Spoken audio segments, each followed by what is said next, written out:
Premissa básica: para ter um enredo com heróis, a gente precisa ter também vilões, antagonistas. E em histórias medievais, como O Senhor dos Anéis, por exemplo, geralmente é um dragão, ou um bruxo maligno, ou um rei do mal, etc. Só que na maioria das vezes o desejo desse vilão é conquistar o mundo e tocar o terror, porque sim. Porque eles são maus e geralmente quem é mau quer governar para poder ser mais mal ainda. Ponto. Mas essas histórias acabam não sendo tão interessantes. É preciso ter um motivo mais palpável pra gente criar uma aversão ou até uma identificação.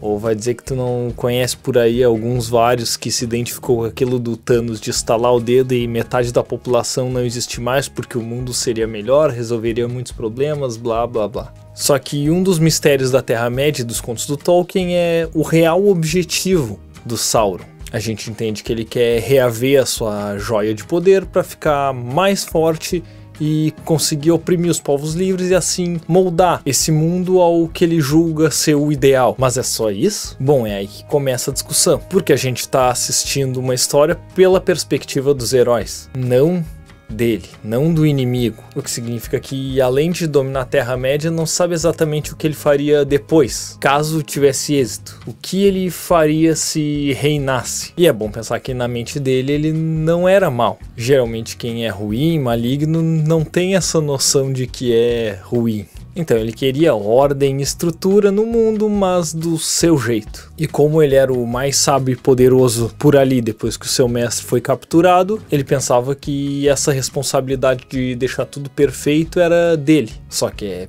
perfeito para ele.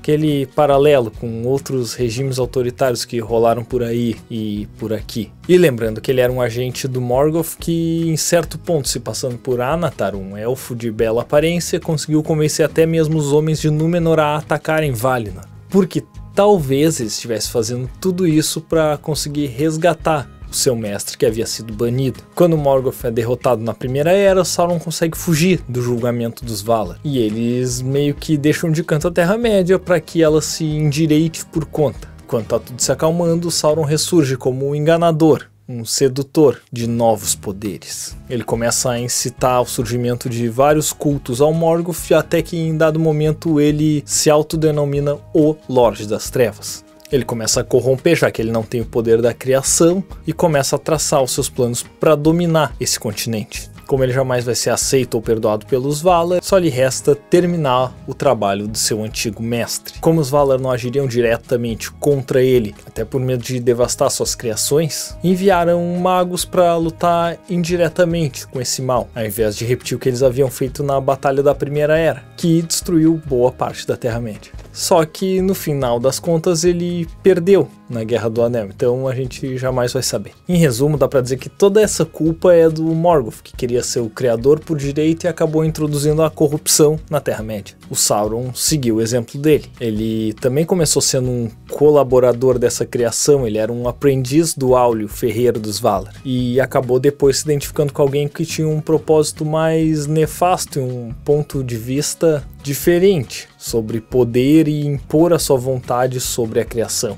E realmente para o Sauron não restou outra alternativa senão se tornar influente o suficiente para que os Valar não pudessem arriscar uma intervenção sem arruinar a Terra-média e os filhos de Ilúvatar, elfos e homens. Ou seja, a real intenção do Sauron vai permanecer um mistério. Mas o quanto o Sol o atrapalhou nessa jornada dele em busca do poder, eu deixo nesse vídeo aqui como sugestão. E o quanto um anel, na verdade, o deixou mais fraco, eu vou deixar por aqui. No mais, obrigado por assistir e até mais.